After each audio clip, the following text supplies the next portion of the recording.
Уявіть місто, про яке писали ще задовго до того, як з'явився Рим. Місто, що стоїть на краю Європи, ніби на самому краю світу, з берегів якого вирушали кораблі відкривати нові континенти і змінювати карту світу. Саме тут жили королі, які керували Португалією і дивилися не на сушу, а в океан. Кажуть, Лісабон – місто, з якого починався світ. І в цьому є сенс. У 15 столітті саме звідси почалася велика епоха географічних відкриттів. Але це місто мало зникнути.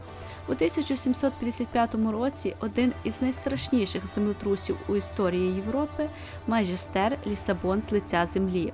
Хвилі, цунамі, пожежі, руйнування. Здавалося, що від нього нічого не залишилось. Але, щоб ви зрозуміли, його відбудували, і воно вижило. Сьогодні Лісабон стоїть на 7 пагорбах. З одного боку, одні з найкрасивіших краєвидів, які можна тільки побачити. З іншого – вузькі вулички, круті підйоми і старі трамваї, які б мали стояти у музеї, але вони досі повзуть цими схилами, як частина історії. Якщо ви думали, що Лісабон – це лише знаменита плитка, то насправді це місто про набагато більше. Місто, якого не мало б існувати. І все ж воно тут. Тож, давайте разом відкривати для себе Лісабон і подивимося, що тут можна встигнути побачити за декілька днів. Я розкажу про найцікавіші факти і найвідоміші місця цього величного міста. Підписуйтеся на канал наперед. Дякую! І залишайтеся, буде цікаво.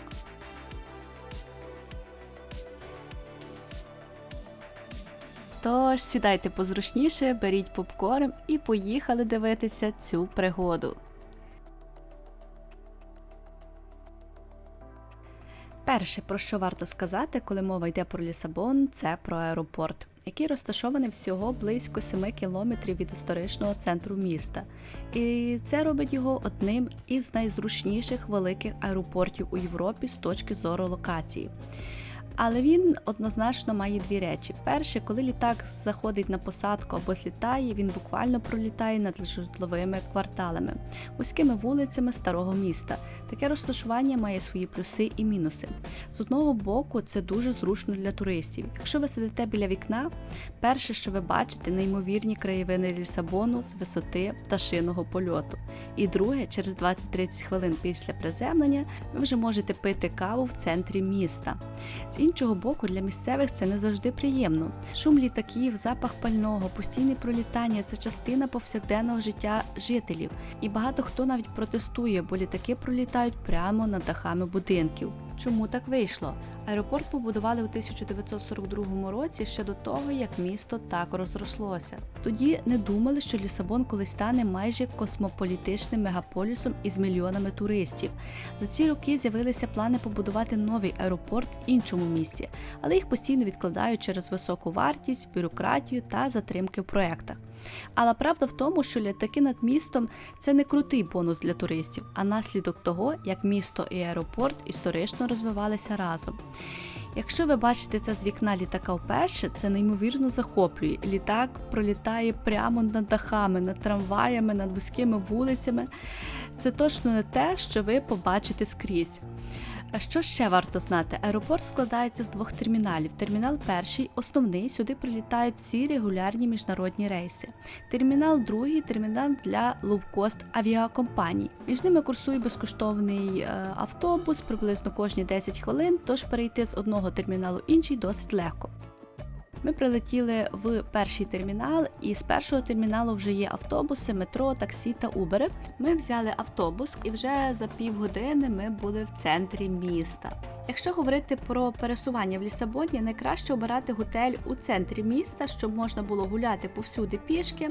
Але якщо іноді потрібний транспорт, громадський транспорт і Uber тут дуже дешеві і зручні. Нас було 4, і інколи Uber виходив нам навіть дешевше, ніж квитки на автобус. Це такий приємний бонус Лісабону.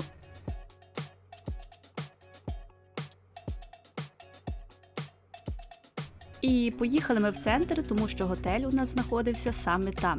І як на мене, це найкраще рішення, якщо хочете побачити якомога більше Лісабону. І про цей готель я просто змушена сказати декілька слів. По-перше, він нам дуже сподобався, умови були справді дуже хороші. І ставлення також. Окремо про сервіс. На ресепшені працювала дівчина, яка говорила іспанською. І для мене це було просто спасіння, тому що я володію іспанською, але не володію англійською. Це був для мене дуже великий плюс. Вона навіть заселила нас раніше, а при виїзді дозволила залишити речі на ресепшені, щоб ми могли ще спокійно погуляти містом. Сам готель має свою особливість. Це такий готель-музей.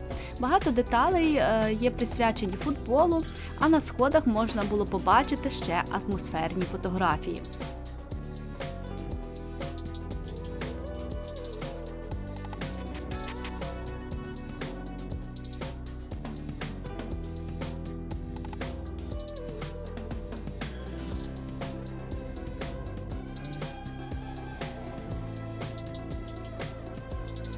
У вартість входили сніданки, але тут моя особиста рекомендація, якщо є можливість, краще брати без них.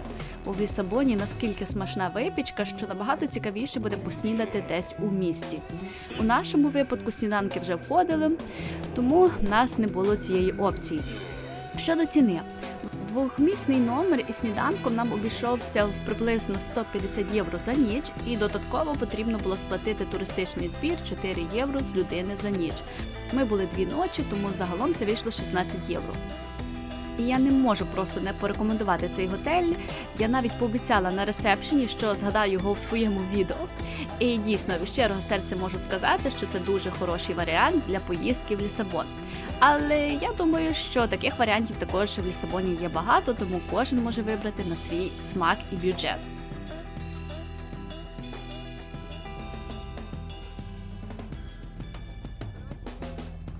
Подарунки завжди приємні. Давайте перейдемо до одного з найприємнішого – це до їжі в Лісабоні. Португалія славиться своєю кухнею, і Лісабон, звичайно, що не є винятком. Але, чесно кажучи, мене здивувала навіть не їжа, а те, як тебе запрошують у ці ресторани.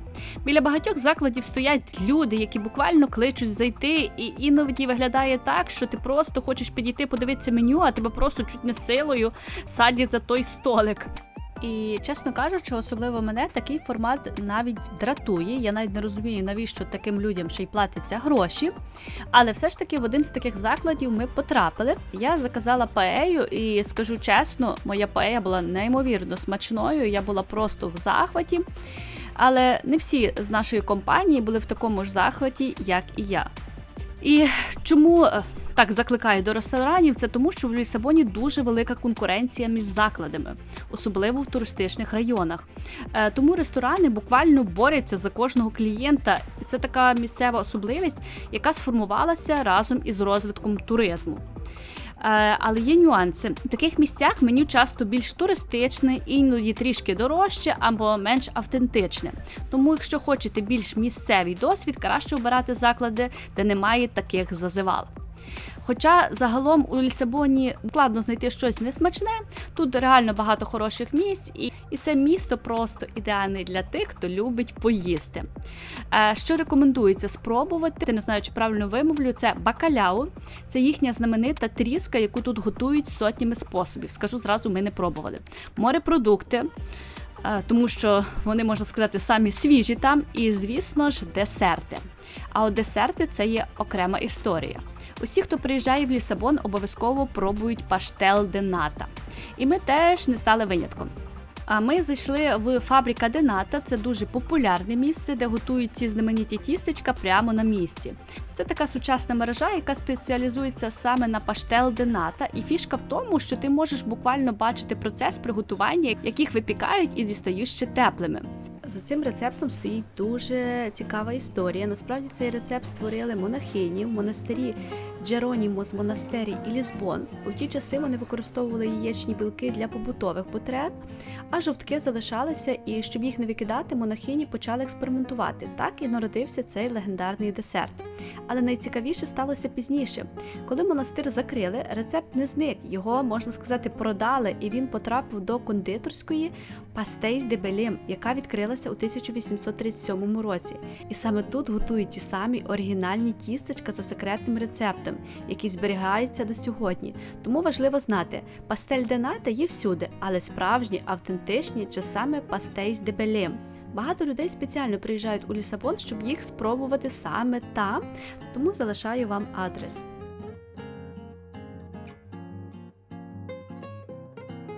І я просто тут не можу оминути тему алкоголю в Португалії. Скажу чесно, я майже не п'ю і не є великим фанатом алкоголю, але в Португалії я все ж таки не втрималась. Так, тут всі говорять про вино, портвейн, це теж класика, але це все, очікувано. А ось що мене реально здивувало, це гінджа. Це вишневий лікер, який подають у маленьких чарках, часто з ягодою всередині, і п'ють його просто на вулицях, в маленьких закладах у центрі Лісабону. І знаєте, для мене це було щось особливе. Я обожнюю вишні, а тут така п'яна вишня, ще й у самому серці міста. І воно таке підступне, на перший смак здається солодким, а потім раз і зігріває по-справжньому. Тому навіть якщо ви не любите алкоголь, гінджу тут варто спробувати, хоча б один раз. Вечором вечерю. Я думала не пробувати, але дещо таке Треба пригубити, це страшно відразу.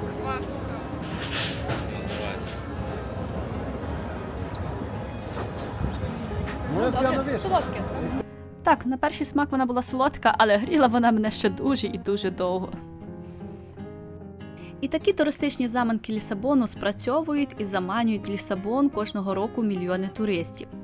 Але якщо подивитися з відкритими очима на місто, особливо на стару частину, вона може здатися дуже занедбаною. Тут можна побачити старі будівлі, розвалини, сміття на вулицях, а іноді безхатьків. Райони можуть здаватися досить неблагополучними. Тож можна задатися питанням, чому сюди їдуть мільйони туристів і чому Лісабон є одним з найвідвідуваніших міст Європи. Давайте розкриємо цей секрет разом і подивимося на 10 найкрасивіших локацій Лісабону, які точно варто відвідати. Якщо ви вже були в Лісабоні, перевірте, чи бачили всі ці місця. Якщо не були, записуйте собі в список, бо саме за цими локаціями їдуть всі туристи. Перше, з чого варто розпочати, це з безкоштовних і вільно доступних локацій. І, напевне, перше місце, куди відправляються всі туристи, це на головну площу Лісабону – Плаца де Комерсіо. І саме тут починається знайомство з історією, атмосферою і ритмом міста. До цієї площі веде одна з головних і найтуристичніших вулиць Лісабону – вулиця Августа. Це така вулиця, де постійно кипить життя. Магазини, кафе, вуличні артисти, музиканти. І ти просто йдеш і ловиш цей вайб міста. І якщо йти в сторону площі, то по правій стороні ви побачите дуже незвичну конструкцію. Це елевадор де Санта Хуста. І що цікаво, це не просто ліфт, його створив участь самого Гюстава Ейфеля, творця Ейфелевої вежі в Парижі. Він стоїть просто посеред міста і виглядає як щось іншої епохи. На момент, коли ми перебували в Лісабоні, він не працював, але в інтернеті пише, що він на деякий момент закритий, можливо, в майбутньому він і відкриється.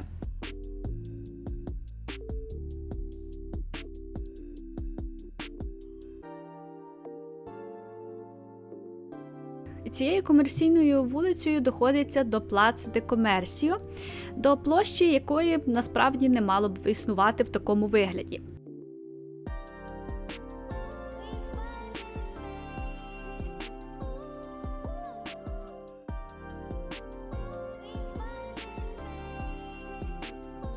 Зараз вона звучить як якась комерційна площа, але насправді це був палац короля. Він тут оселився, щоб жити поближче до води, до кораблів, і сюди привозили перше місце, куди привозили золото, спеції, все саме цінне. Також кажуть, що тут була найбільша така бібліотека, яка налічувала десятки тисяч книг, але під час землетрусу вона, як і багато всього іншого, просто знищилася в 1755 році. Землетрус знищив не тільки бібліотеку, він знищив все. Будівлі, палац і практично весь район. І найцікавіше, його не відновили, його навіть спеціально не відновлювали. Замість цього створили ось цю площу як символ того, що Лісабон не просто вижив, а починає нову історію. І є ще один факт, який мало хто знає, колись це було головне вхідне місце у місто. Усі, хто припливали до Лісабону, королі, дипломати, торговці, потрапляли сюди саме так. Це буквально були ворота Лісабону з боку океану. Якщо придивитися, там досі є сходи до води, якими колись піднімалися найважливіші люди Європи. А тепер ще один цікавий момент. Самі португальці часто навіть не називають цю площа Комерсіо, вони називають її в перекладі як площу палацу. Для них це не просто площа, це місце, де колись було серце країни. І ще деталь, яка звучить як сюжет фільму. Саме тут у 1908 році вбили короля Португалії прямо на площі. Це вбивство увійшло в історію як Лісабонський регіцид. В той день було вбито одразу двох – 44-річного короля та його 20-річного сина, спадкоємця престолу. За даними істориків, напад здійснили республіканці, двоє стрільців, які були незадоволені політикою короля. І що ви розуміли, як це виглядало, королівська родина поверталася з палацу, карета проїжджала саме цією площею, і в цей момент нападники відкрили вогонь з карабінів, які були сховані під пальтами. Усе склалося буквально за секунди, нападників одразу застрелили королівська охорона, але короля і його сина врятувати не вдалося. Після цього на трон зійшов молодший син Мануель II, але правив він недовго. Всього лише до 1910 року, коли революція повністю повалила монархію і встановила республіку.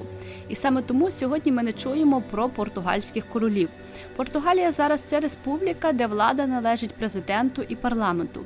Королів в Україні більше немає, хоча цікаво, що нащадки королівської родини існують і сьогодні, але вони не мають жодної політичної влади. Це скоріше частина історії, ніж сучасності.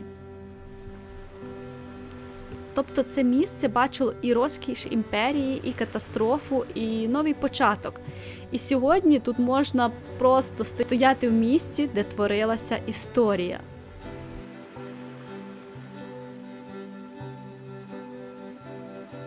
І вже коли я летіла з Лісабону, я дізналася ще про одну дуже туристичну локацію на цій площі. Це ось ця арка Аугуста, яка прикрашає цю площу, і виявилося, що в неї є ще одна важлива опція – це можна на неї піднятися. Так, прямо нагору, і коштує це приблизно 5-6 євро. І знаєте, що найцікавіше? Звідси відкриваються просто неймовірні види на площу, на річку і на саме серце Лісабону. І я, чесно кажучи, була трішки розчарована, що не дізналася про це раніше, тому ділюся з вами, кому цікаво, обов'язково підніміться на цю арку.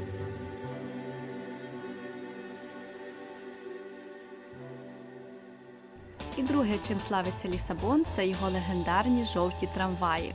Особливо маршрут трамвая 28. І це не просто транспорт, це частина історії міста, яка живе досі. Перші трамваї тут з'явилися ще в 19 столітті, а електричні працюють з 1901 року. Можна сказати, вони пережили того короля, убитого на площі. І найцікавіше, майже не змінилися. Всередині це не сучасний транспорт, це дерев'яні лавки, вузькі проходи, старі вікна. Він скрипить, трясеться і здається, ніби ти потрапив на 100 років назад. І чесно, комфорт тут не головне, але атмосфера просто неймовірна. Чому їх досі не змінили? Бо Лісабон – це місто пагорбів, вузькі вулиці, круті підйоми і повороти, де сучасний транспорт просто не проїде. І ці маленькі трамваї – це не туристична фішка, це необхідність, яка стала легендою. Квиток близько 3,30 і користуються ними і туристи, і місцеві.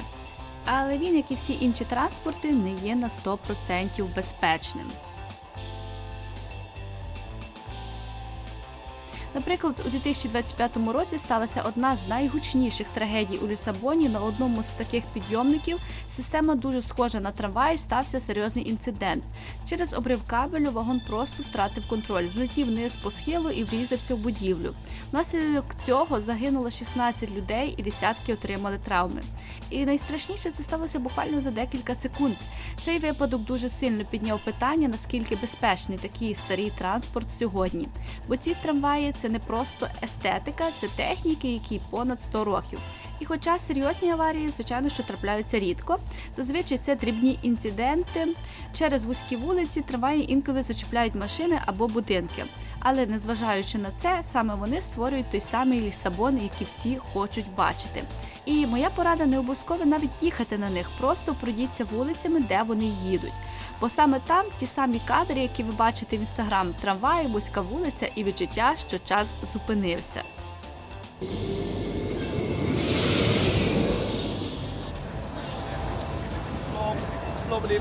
Dit is een champagne door.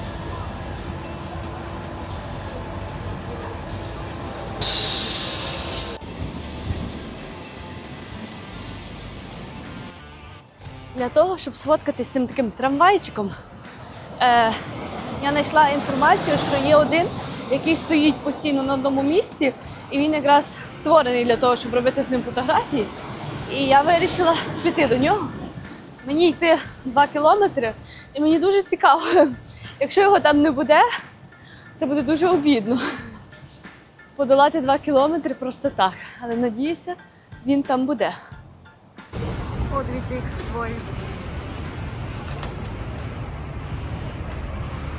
Ну що, я дійшла до цієї вулиці. Як ви думаєте, це правда? Він тут стоїть чи ні? Я просто так йшла 2 кілометри чи ні? Вуаля! Він тут стоїть. Так називається вулиця. Збережіть собі. І ось так це виглядає. І як на мене, це просто ідеальне місце для зйомки, тому що коли трамвай рухається, зловити красиві кадри набагато складніше. А тут ти маєш час. Як ви бачите, я прийшла зранку, і туристів майже не було, і це, чесно кажучи, як на мене, найкращий час, якщо ви хочете зробити гарні фото та відео без натовпу.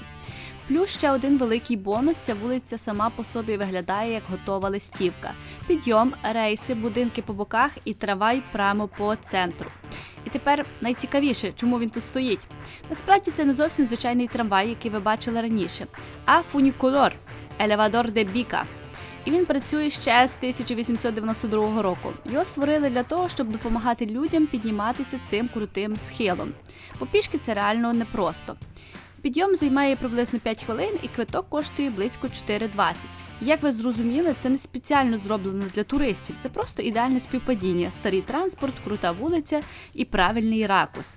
Але саме тому це місце стало одним із найпопулярніших для фото у всьому Лісабоні.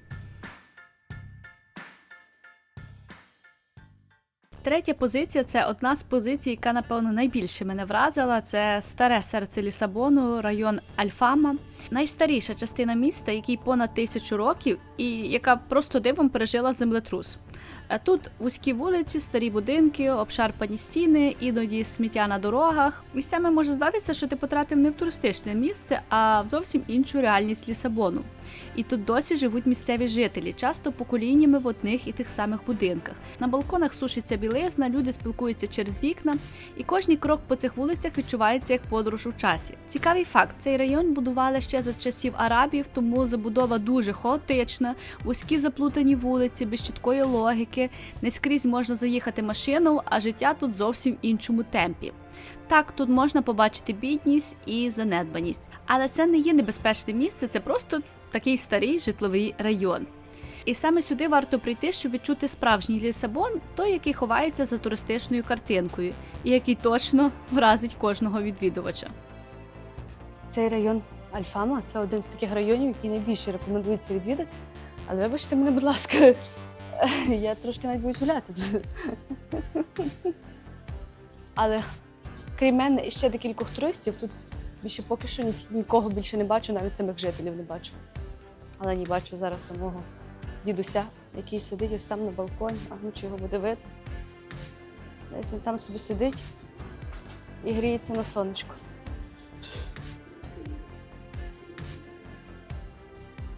Знайшла такий будинок ось такими ляльками. І вибачте мене, хто там живе. Їм не страшно на балкон вийти. Скажу, що сходів в Лісабоні дуже багато. Це тільки початок дня, тому мені ще норм. Але скажу, що ходити треба дуже і дуже багато. От мене цікавить тема паркування. Бачите, там пише ПАО, що тут парковка платна. Але мені цікаво, як вони розбираються, де вони можуть паркуватися, де ні. Ну, якщо чесно, нічого не розумію. Як можна побачити, цей район досить великий і гуляти по ньому можна досить довго, і, як на мене, він також досить цікавий і оригінальний.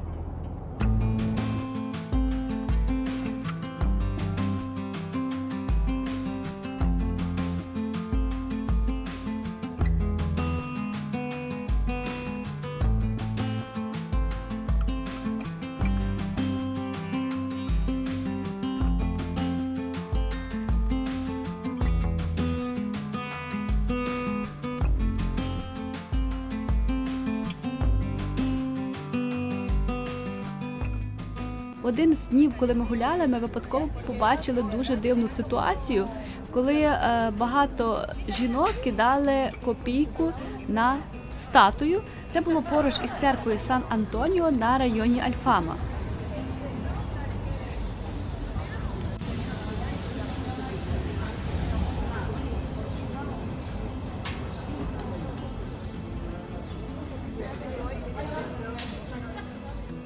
Спочатку ми не розуміли, що вони роблять, але вони виявилися іспанками. Ми підійшли і запитали, і виявилося, що цей святий допомагає знайти чоловіка.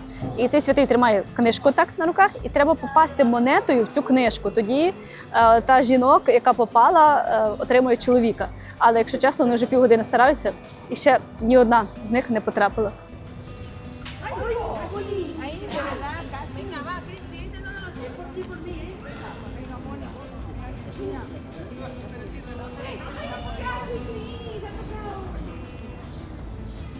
Але дуже цікава забава, якщо чесно, їм так весело, що мені здається, що сюди, якщо їдете дівчатами, можна просто прийти, щоб класно провести час.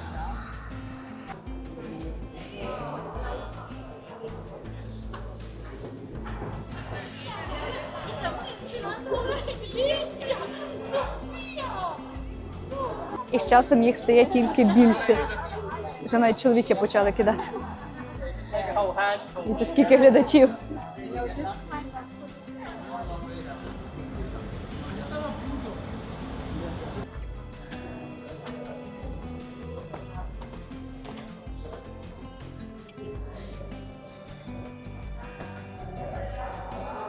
O sol e a luz, isto é palavra que nos conduz.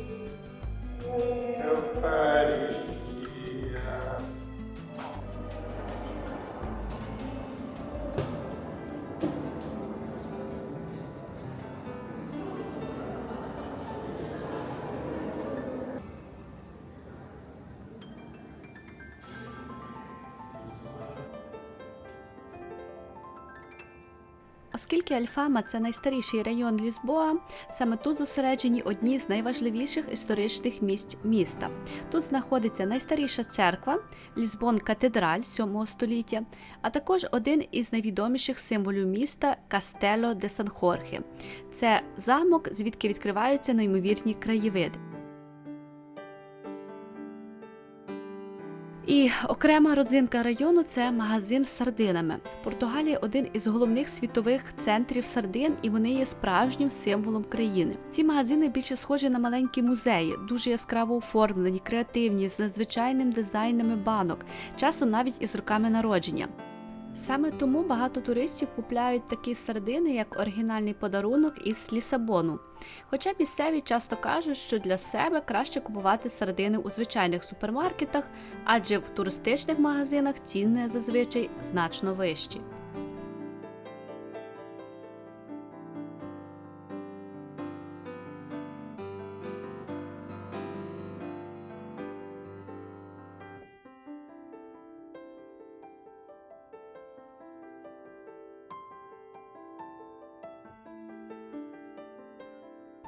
І перейдемо до 4-ї позиції. Як на мене, це одна з найсильніших сторін Лісабону.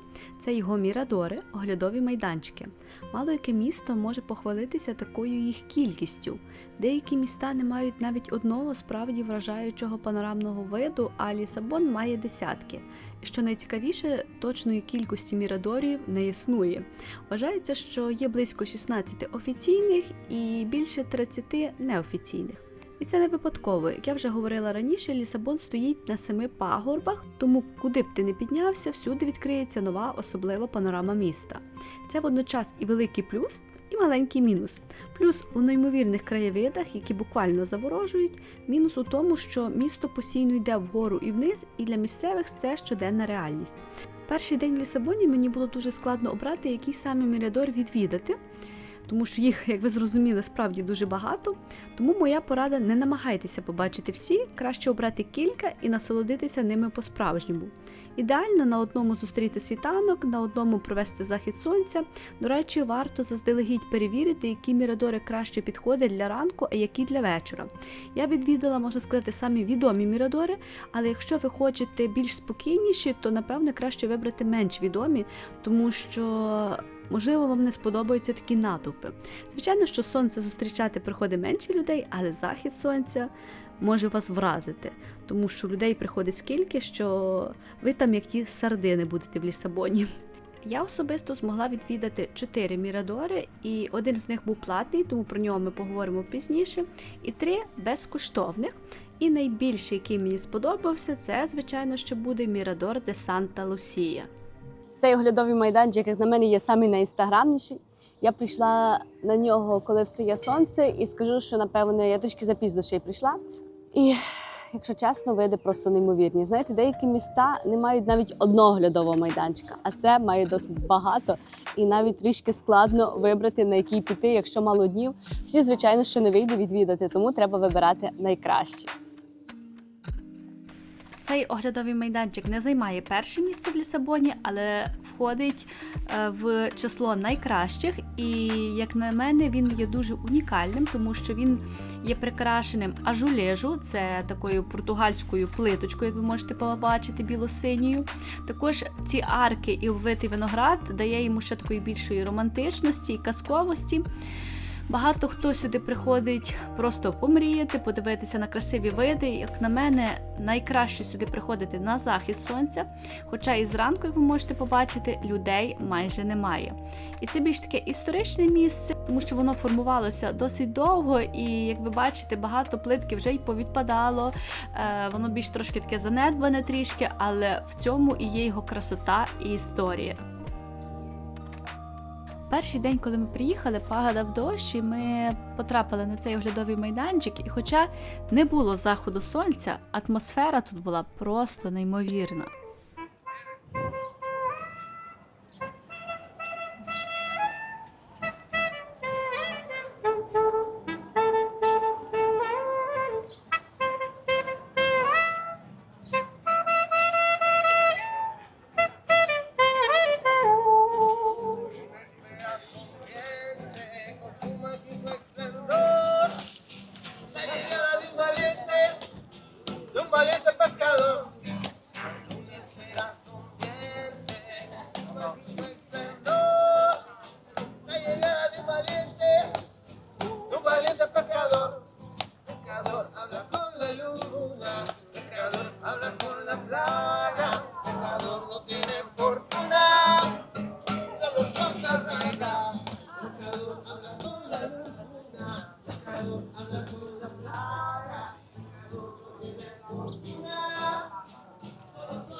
Ззаді, за моєю спиною, ви можете побачити ось такі картини, виложені з плиточки, і може здаватися, що це просто картина, але ні.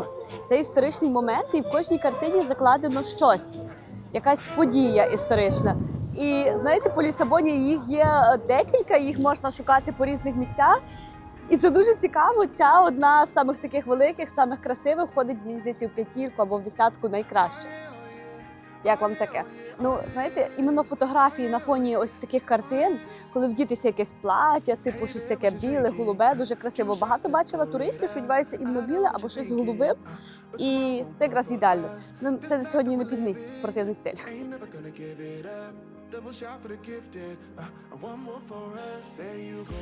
Drink it up. All this love and Дуже цікаво, що зразу біля цього оглядового майданчика знаходиться інший оглядовий майданчик. І знаєте, так історично склалося, що люди просто в давнину, коли йшли, зупинялися на красивому виді, і так утворювався оглядовий майданчик. І всі вони, це не є створені зараз оглядові майданчики для туристів, це є історично сформовані місця, які не забудувалися будинками, куди люди йшли, щоб дивитися на гарний схід чи захід сонця, чи просто побути наодині з таким красивим видом.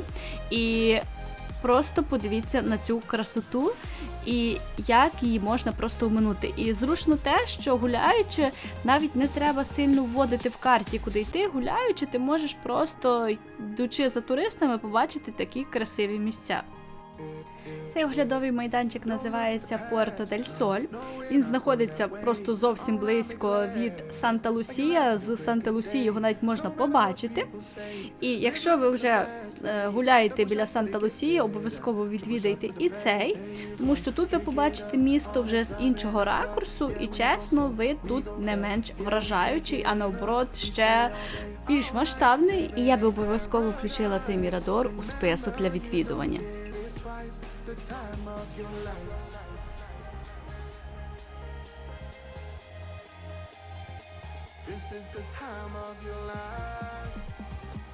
Назва якась дуже важка. Мірадор, Сопія, Демейо, Брейнер, Андресен. Якщо я добре прочитала. Але на це не надійтеся. Ну, я вставлю назву на горі.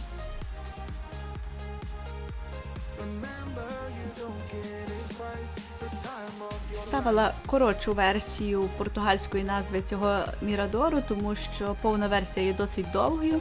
І мірадор вартий уваги, тому що має просто неперевершені види. І, як на мене, тут захід і схід сонця буде дивитися просто ідеально. Цей оглядовий майданчик виглядає десь ось так. Я вам знімлю повністю всю картинку, тому що коли знімаєш на Інстаграм дуже красиво, а потім люди прийдуть і скажуть, блін, а не так там все і красиво, цей будинок трошки мішає. Але якщо чесно, заворожує погляд. Інші оглядові майданчики, які я бачила, не були наскільки красиві. Це поки що найкрасивіші. Але як ви бачите, це залежить, де саме ви станете на оглядовому майданчику, тому що з кожної частини інший ракурс. І, звичайно, що найкращі місця займаються якнайшвидше. Це один з найкращих оглядових майданчиків, але як я знала, найкращим вважається оцей напротив, який навіть видно з цього оглядового майданчика. Але щоб ви розуміли, на цьому оглядовому майданчику зранку було 2 людей, а на найкращому подивіться, який натовп. Ось десь там є ще один оглядовий майданчик, і я бачу там дуже багато людей. Там вид, напевно, ще красивіший, бо видно, що там ще вище.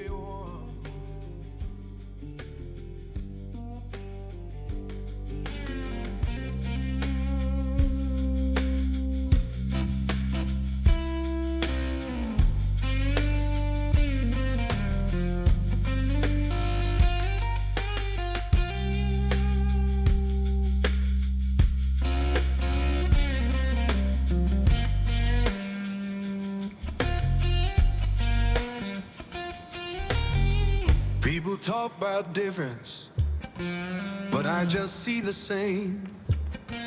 Every heart need kindness, every soul need a name. На 5-му місці розташований замок де Сан-Хорхе, один з найвідоміших і найвідвідуваніших у Лісабоні. Він знаходиться на найвищому пагорбі міста в районі Алфама. І скажу, що при вході в нього є дуже багато закладів, дуже цікавих, де зазивають просто людей зайти.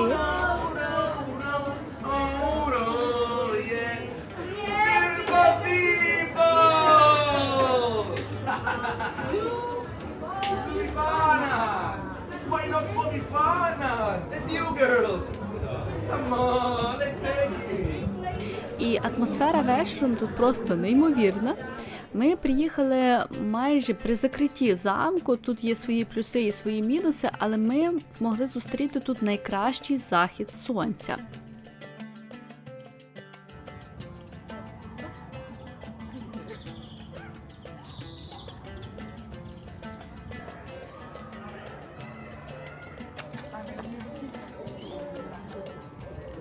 Де класно зроблено це скло всередині цього.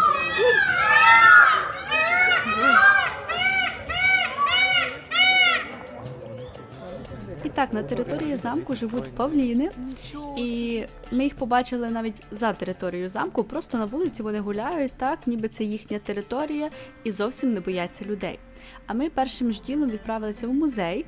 Так, на території замку є невеликий музей, і ми вирішили спочатку сюди піти, щоб його не закрили, тому що це була остання година. І якщо чесно, нам здалося, що там немає якихось супер унікальних чи вау експонатів. Але для того, щоб провести час, цілком достатньо. У музеї зібрані переважно археологічні знахідки, які знайшли прямо на території замку, монети, кераміка, предмети побуту. І через ці речі показують, як тут жили люди ще сотні і навіть тисячі років тому. Чомусь саме цю тарілочку підсвітили червоним. Тільки тут все майже останки. Немає майже цілого, нічого немає. Все частинками. Ось тут яка була криша.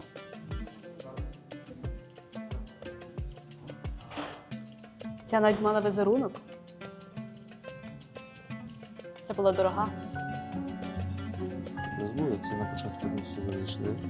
Тут ми сфоткалися, ми зараз пішли тут в музей, дивіться, яка територія. Ми йшли в замок, Пішли. через замок. Хоча в нас і був обмаль часу, якщо чесно, нам його досить хватило.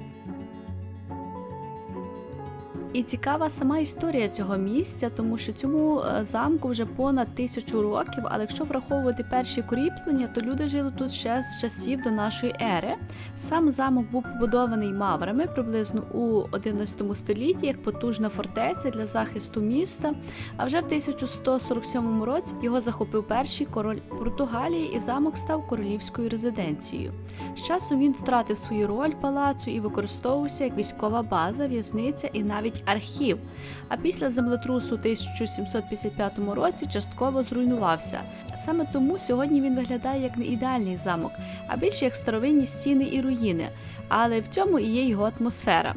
І тоді цікава фішка. Люди приходять сюди не скільки дивитися на замок, скільки гуляти по його стінах і дивитися на місто. Тому що можна вибратись на оглядові точки з неймовірними видами. І знаєте, саме те, що ми прийшли на заході сонця, це був найкращий варіант. І фактично він вважається одним з найкращих оглядових майданчиків у Лісабоні, бо він стоїть на стратегічній висоті.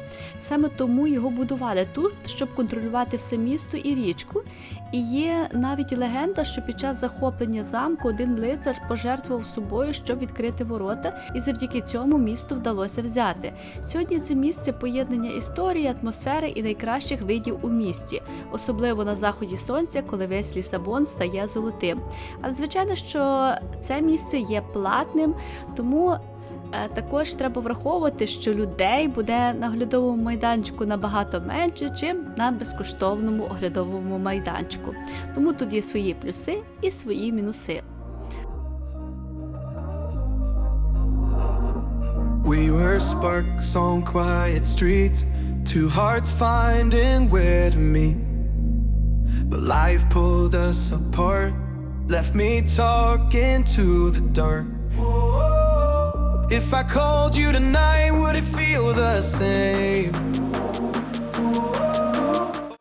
Я в захваті з виду. Нам повезло, що ми пішли на захід.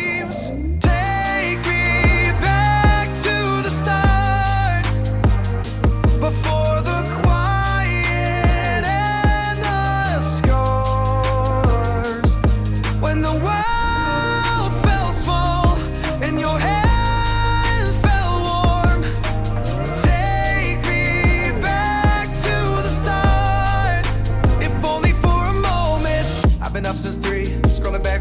be. Half truths in this late night chat, both of us knowing what it like that.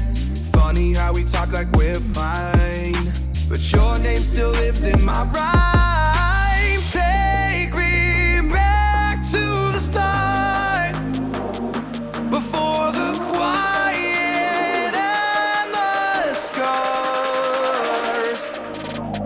Take me back to the start, before the quiet and the scars. When the world felt small and your hands felt warm. Take me back to the start, if only for a moment. If only for a moment. If only for a moment. Take me back to the start, before the quiet and the scars. When the world felt small and your hands felt warm. В Лісабоні є дуже красива вулиця, це розова вулиця, як ви бачите. По ній можна класно прогулятися. Тут також і барчики, хто хоче може посидіти. І вона, знаєте, її можна часто побачити в інстаграмі або в Тіктоці на відео, але вона така, можна сказати, трішки менш туристична. Тому записуйте собі і гуляйте нею. Вона досить довга. Ну, кажучи, менш туристична, це через те, що коли я шукала самі відомі місця в Лісабоні, вона чомусь мені не показалася. Але в цієї вулиці є дуже цікава історія. Колись це було зовсім не туристичне місце. Тут знаходився один з найстаріших районів нічного життя з барами і досить сумнівною репутацією. Але місто вирішило змінити все і трохи пофарбувало вулицю в рожевий колір. І як ви бачите, це спрацювало. Сьогодні це одне з найінстаграмніших місць у місті, яскрава дорога, кольорові парасольки над головою і купа атмосферних барів навколо. Вдень тут спокійно і можна зробити красиві фото, а ввечері це вже зовсім інша історія. Музика, люди і справжня енергія нічного Лісабону. Тому, якщо хочете відчути контраст міста, обов'язково додайте цю локацію у свій маршрут. І є в Лісабоні одне дуже таке цікаве місце. Воно знаходиться в самому серці Лісабону. І зовсім не схоже на класичну Європу в листівках. Це Елі Екекс Факторі, колишній індустріальний комплекс, який перетворився на один із найкреативніших просторів міста. Знаєте, гуляючи Лісабоном, я зрозуміла, що тут живе дуже багато артистів. І саме оце місце найкраще охарактеризовує Лісабон. Щоб ви розуміли, колись тут працювали текстильні фабрики та друкарні ще з 19 століття, але після занепаду промисловості територія довго стояла покинутою, поки її не оживили митці, дизайнери та підприємці.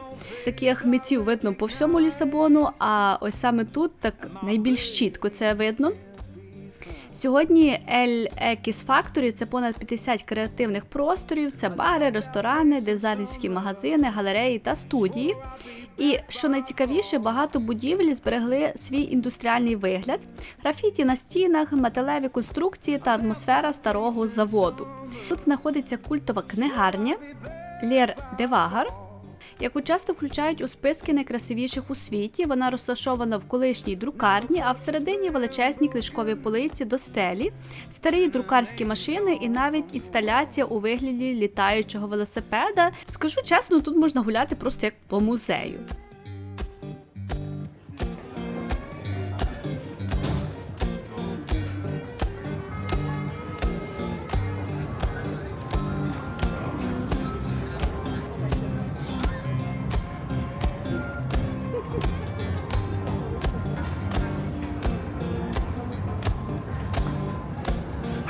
Church bell moaning down on Beale Street side.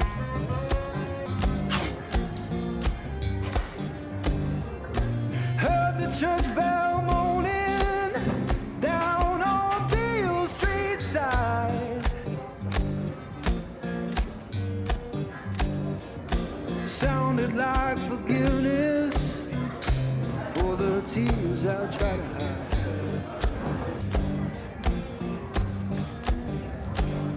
Now I'm sitting with this guitar, strings on like А також на вихідні тут роблять такий продаж вінтажних речей та роботи місцевих дизайнерів. Звичайно, що ціни тут будуть вищі, тому що речі більш дизайнерські.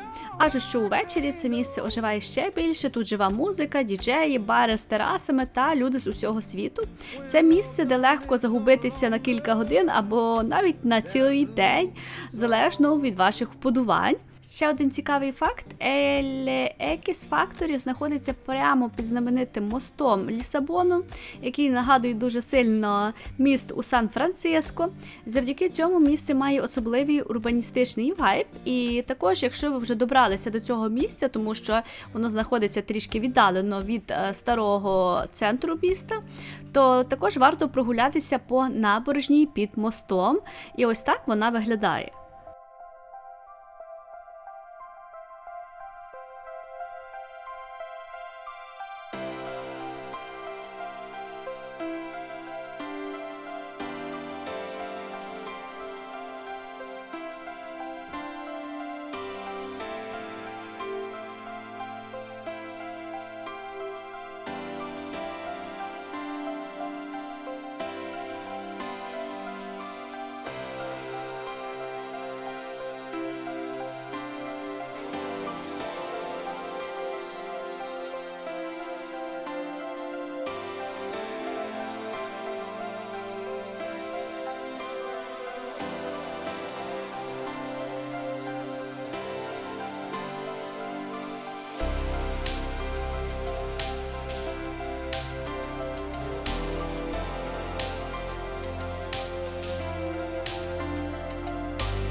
І ми вриваємося на 8-му позицію, де я розмістила башту Белем або Торе де Белем. Це одна з найвідоміших ікон Лісабону, і цей монумент пов'язаний із великою історією морських подорожей. Башта Белем побудована на початку 15 століття, вона стала частиною системи захисту Лісабону і служила для охорони річки Тежу, берега та контролю кораблів, які приходили та відправлялися. Це одне з найяскравіших символів епохи відкриття світу, коли португальські мореплавці відправлялися в далекі подорожі вперше. Важливо, що башта побудована на маленькому острівці в річці Тежу. Інколи говорять, що вона була посередині річки, а тепер ближче до берега. Насправді кажуть, що вона була близько до берега вже зі старту, тому що так була спроєктована структура, щоб охороняти порт, але не знаємо, чи вона якось перемістилася, чи дійсно вона була побудована на місці, де зараз і знаходиться. І це не просто фортеця, це важлива точка відправлення і прибуття для мореплавців. Башта мала різні ролі. Вона була і охороною, і місцем для зброї, і вартою, а інколи навіть тимчасовою в'язницею. Архітектура башти – це унікальний стиль мануелін. На камені ви можете побачити карвіння з морськими мотивами, канати, символи, скульптури та інші декорації, що розповідають про подорожі та відкриття світу. На час нашого перебування башта була закрита на реставрацію, але навіть ззовні вона вражає і приваблює багато туристів. І найцікавіше, Торе Белем пережила століття і отримала статус світової спадщини ЮНЕСКО, що підкреслює її велике історичне значення для Лісабону та всієї Португалії.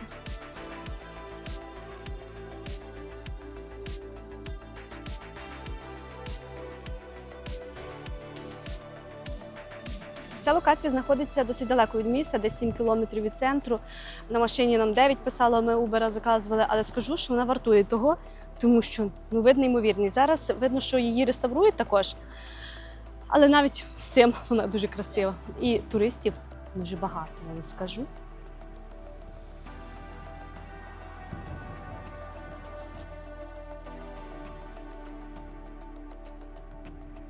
І ця частина Лісабону славиться не тільки Торе де Белем, а ще й кількома дуже важливими та відомими пам'ятниками. Тому моя рекомендація, якщо ви їдете в цю частину міста, то зразу відвідати все за один раз. І наступні локації, які знаходяться зовсім поруч, я розміщу на 9-й позиції.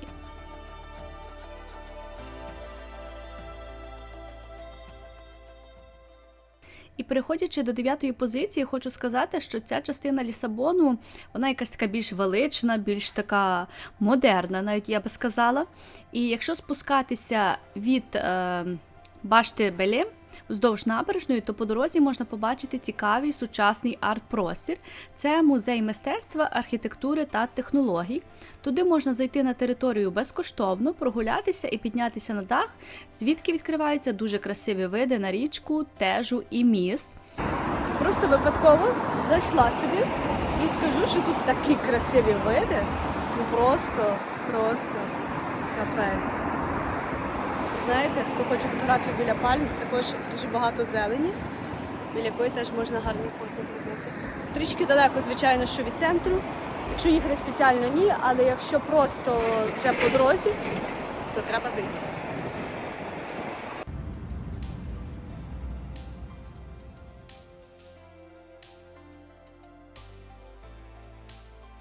Також можна здалека побачити дуже величну статую. Це пам'ятка першовідкривачам. Це величезний монумент, присвячений португальським мореплавцям, які відкривали нові землі у 15 і 16 століттях. Попереду стоїть принц Енріке, мореплавець, а за ним інші важливі історичні постаті – дослідники, картографи, королі. Сам монумент зроблений у формі корабля, який ніби вирушає у море. І саме з цієї сторони, як на мене, виходять найкращі фото з відомим мостом під назвою 25 квітня. І якщо ви пройдете ще трішки далі, ви побачите одну з найвражаючих будівель у Лісабоні – монастир Жеронімуш. Це один із найвражаючих історичних об'єктів Португалії, який також входить до списку ЮНЕСКО. Його почали будувати у 16 столітті, і він тісно пов'язаний з епохою великих географічних відкриттів. Саме тут молилися мореплавці перед своїми подорожами. У монастирі також знаходяться могили відомих португальців. Архітектура тут дуже детальна і незвичайна. Це той самий стиль Мануелін, про який ми вже говорили. Вхід до монастиру приблизно 18 євро, але територію зовні можна подивитися безкоштовно, і це вже вражає. Ми приїхали сьогодні в понеділок і виявилося, що це місце саме в понеділок закрите. Спочатку я думала, що його реставрують, але ми прочитали, що воно просто по понеділкам закривається, але скажу, що туристів досить багато приїхало. Можливо, так як ми не знають, що воно закрите, а можливо, просто приїхали сфотографіруватись хоча б з вулиці. Але всередині там дуже красиво. Трішки шкода, що ми туди не потрапили.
І переходимо до 10-ї позиції, і, як на мене, до самої масштабнішої. Її видно практично з будь-якої точки Лісабону, але дуже цікавий факт, вона не знаходиться в Лісабоні. Але якщо ви вже їдете в Лісабон, сюди обов'язково варто потрапити. Щоб добратися до цієї локації, ми викликали Uber, і нас віз дуже веселий водій, який піднімав на настрій, можна сказати, всю дорогу. Дякую.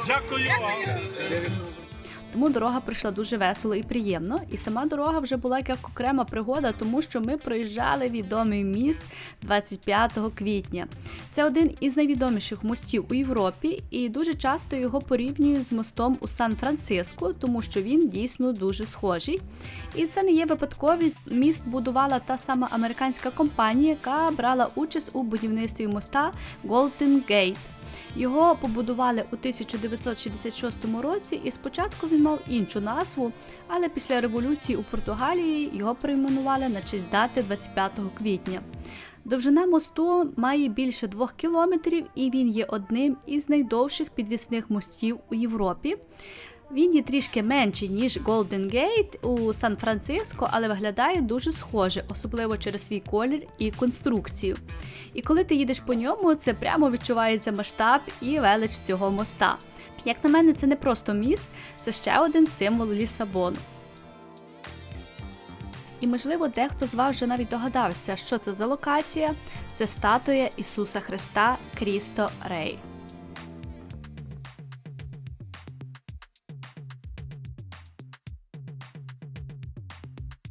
Цю статую видно здалека. Знаєте, перше, де її побачила, це як ми летіли ще літаком. І дуже хотіла потрапити. Я думала, що це ще Лісабон, а виявилося, що це вже не Лісабон, що це вже інше містечко через річку. І якщо чесно, здалека він вражає, зблизька також він вражає. І нам сказав таксіст, що можна вибратися на гору. Десь 3 євро білет. Зараз знаємо, чи це дійсно є правда.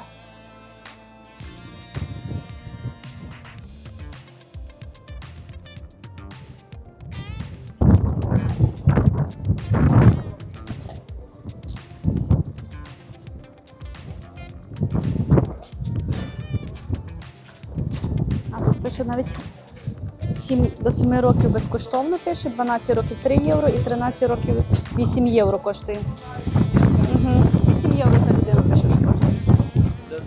Чесно кажучи, це було найгіршим нашим рішенням піднятися на гору, тому що коли ми купили квитки, ми їх купили з іншого боку статуї, ми ще не бачили, яка черга нас чекає. І вже коли підійшли, зрозуміло, що ця черга просто нескінченна і рухається дуже повільно.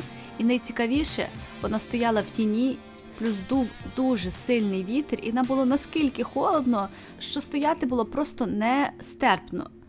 І це був той самий момент, коли ми думали, навіщо ми сюди прийшли, але знаєте, ми купили квитки по 8 євро, і було їх дуже шкода, і ми розуміли, що, можливо, ми ніколи не повернемося на це місце і пожаліємо, що все ж таки не піднялися і не знали, що там на горі. Ми вже 20 хвилин десь стоїмо в черзі, ми вже не раді, що квитки. Холодно так, що ми вже просто всі промерзли. Хлопці вже здались, пішли каву пити, не знаю, чи не вернуться. Так що, коли холодно, ліпше сюди навіть не лізти. Багато людей навіть вертаються. Я не розумію, чи вони просто здаються і йдуть, чи вони потім вернуться.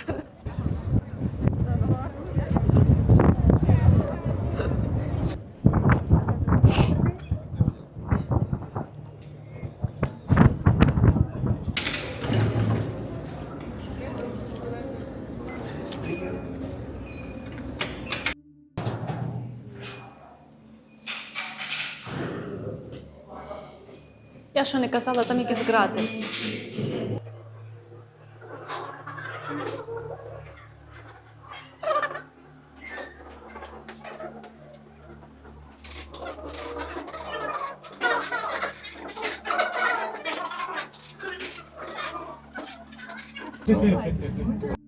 Все. Виходьте. Далі пішки. Далі пішки ще зараз пів кілометра. Та, я вже це бачу. Що не казала? Та я казала.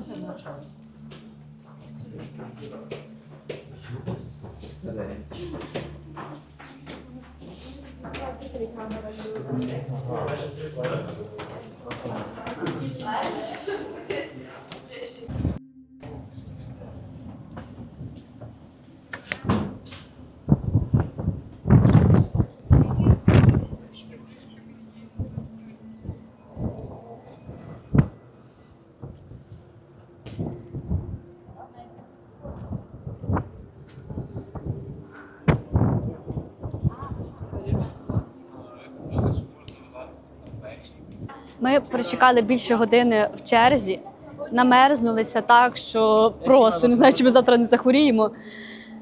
Вийшли, вже нарешті нас ліфт підняв. І знаєте, маленьке розчарування. По-перше, тут грати нічого особливого так сильно і не побачиш. Вітер тут також сильний.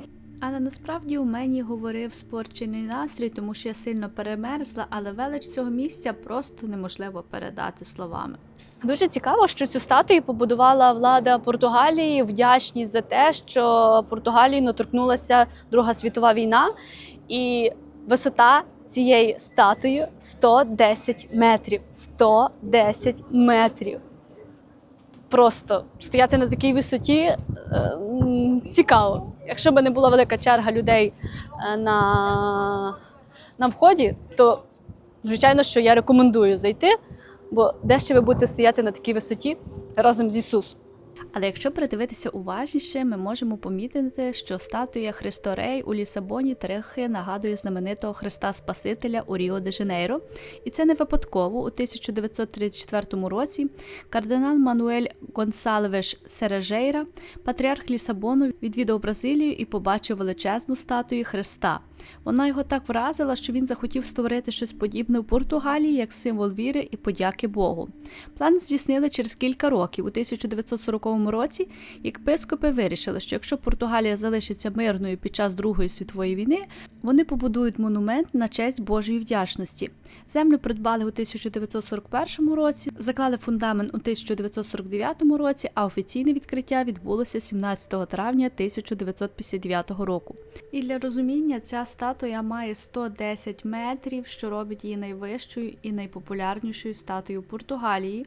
І навіть якщо ви не плануєте підніматися на саму статую, оглядовий майданчик внизу досить великий і красивий. З нього можна милуватися Лісабоном, мостом 25 квітня та річкою Тежу. Це місце вибрали не випадково. Статуя стоїть на високому пагорбі в Алмаді на мисі Святого Вісентія. Тому звідси відкривається панорамний вид на місто та навколишні пейзажі, які важко побачити з будь-якого іншого місця. Цікаво, що цей пагорб був обраний ще через символізм. Як я казала, що відчуття, ніби Ісус обнімає Лісабон і також спостерігає за містом згори. І навіть без підйому на постамент оглядовий майданчик дозволяє відчути масштаб статуї і її велич, роблячи фотографії або просто споглядання неймовірно вражаючим. Це місце я 100% рекомендую відвідати.